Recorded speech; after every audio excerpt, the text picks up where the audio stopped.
Hey guys, what's going on? It's your boy Skux here, and I'm bringing you guys a little bit of gameplay on Slums, Hardpoint, of course, but I do change it around. I think I end up with the AN94 here at the end. I'm just kind of going through, what guns I like and which guns I'm going to be using with my team, but I'll get into that in a second. I'm sorry if I'm being a little quiet. My family's sleeping, and I do not want to wake them up, so I'm really close. So you're probably going to hear me swallow my...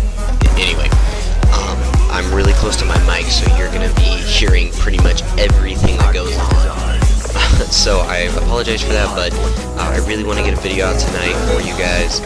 So anyway, like I said, I'm kind of trying to figure out what gun I like. I mean, I started out this gameplay just having a very difficult time, but I buff it out at the end, and I think I end up with like a 7,000 score. I stick with this, and I really like the AN94, but I've been so inconsistent lately with my game. I'll have good games like this, and then I'll have bad games. But anyway, what I wanted to talk to you guys about today is kind of getting used to your role and what roles there are in competitive Call of Duty and competitive gaming this way. So anyway, if you watch the gameplay, Dominix, he's one of my buddies I play with all the time. He's one of my teammates, and we recently switched positions. I used to be the anchor, and if you don't know what the anchor is someone who's going to stay back near the hard point so that you spawn on them, and that you get what's called good spawn, so that you're closer to the hard point if, let's say you lose control of it. So anyway, we switched positions, and I'm kind of now of the more, the first guy to get to the hard point. I'm just kind of the rusher, if you will. And so anyway, when you're switching positions like I am, so this is like maybe our third game. Our first two games weren't very good because the communication wasn't the best, and I'm also playing with one of my buddies. Obviously I'm playing with Tricky Weave, and then we're playing with another friend from school. So and they're all good, but we haven't been playing all that much together. So we're kind of like a new team, and we're not doing game battles or anything. We're just kind of league, but still, even in league, if you get a good enough team, I mean, you can go into game battles and all that. But with league, I'm gonna just be playing with people I feel comfortable playing with. But I haven't been really playing with them that much lately, so our playstyles have changed a little bit, and that's kind of why you'll see a struggle at points. But overall, this is pretty good gameplay. But anyway, as you guys can see, I'm kind of like rushing. I'm the one who's gonna always be hitting that hard point, always be getting there first, as I'm here. I'm kind of the backup to the anchor, if you will.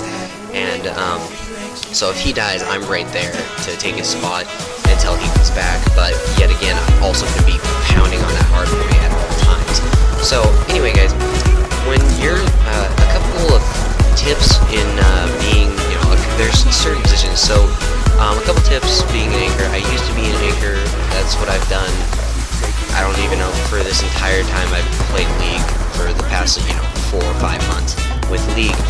And so when you're the anchor, you're gonna have to be a very patient person.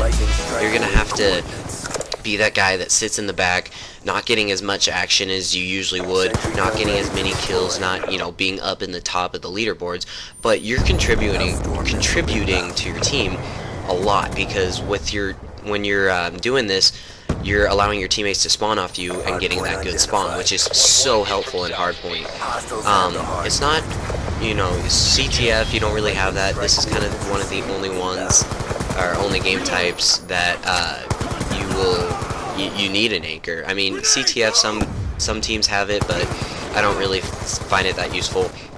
I like more of a tactical play for CTF. And I will be bringing you guys some capture the flag gameplay and search, but let's just say CTF is not my game, and search, I never get it. Everyone's like, oh my gosh, I always get search in league play, and I never get it. I get it like once every 10 games or something. I don't know. But anyway, sorry, I keep straying off topic a little bit here. So with the roles of an anchor, you are going to be getting those, like I said, you're going to be wanting to be patient. Another thing is you're going to have to be good at like kind of, if someone surprises you, I know this is kind of like a everyone needs a skill, but if someone's just gonna pop up, you know, in your spawn and be there, they have to rely on you with your good gun skill to be able to take him out before he takes you out. So you have to know the map is probably what a better description of it is. Make sure you know the map very well, and that you know that you know, they'll be coming from your left or to your right. You know where the spawn points, you know where they're gonna be. And that also helps with your teammates. Now, with the rusher, you know, there's a lot of teams only describe the anchor position, and I don't know like what the names of it, but I just call this person kind of the streaker or the runner. The streaker, because this person's going to be getting the majority of the kills, the majority of the points, and the majority of the kill streaks. And by the way, I do not see that guy until the last second. And so what this person's going to be doing is pretty much making sure that they rack up the points, being in the hard point, you know, getting those kills, getting those points, and, you know, getting streaks for your team for when they need them.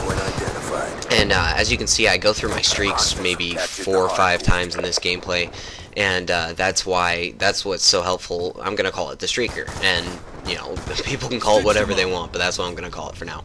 And then the other two kind of are just the support players. They're going to be helping you pound on that. They're going to be pretty much doing whatever they need.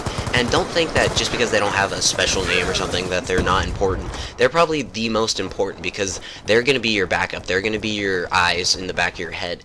They're going to be helping you with, you know, if someone comes around the corner and, you know, you can't see them, they're going to be there to help you out and either take the fall or kill the person. And with those two people, some skills that you're going to need is obviously very, very good gun skill, a good jump shot or drop shot, or, you know, just the average player, but obviously, sorry, above average player, my bad. And so those are kind of the positions. And what I found that I've really liked, and I don't know if you guys have been able to tell, but I am a rusher. So I rush all the time. Sometimes it's a very, very bad thing, and if you see in this gameplay, sometimes I do sit back. I'm starting to kind of get a little bit more patient and a little bit more ready and aware that where they are, and that when I need to rush and when I don't need to rush. And that's kind of how you have to be as a streaker or a rusher or whatever you want to call it. I'm just going to call it streaker. That's what I'm going to go for. If you don't like it, deal with it. But anyway, I wanted to also talk to you guys a little bit about gun consistency. I don't know about you guys, but I've been so inconsistent with certain guns. Like this AN-94, if you would have saw the game before it, I did horrific. I did terrible with it. I was going negative as the streaker, and I was in like almost last place. I think I was in last place with the gun. And you know, I think it all really just depends on how you're going to use the gun and how you're going to play with it. Make sure you guys are switching it up every now and then. Don't be using, you know, the MSMC with quick draw and stock all the time. Just make sure you guys are going out there and using the gun to the way it should be used. With the AN-94, it's not much of a close quarters. It's kind of a sit back and, you know, pick off the kills. But yet again, you can get up close. But obviously, a submachine gun will beat you 9 times out of 10.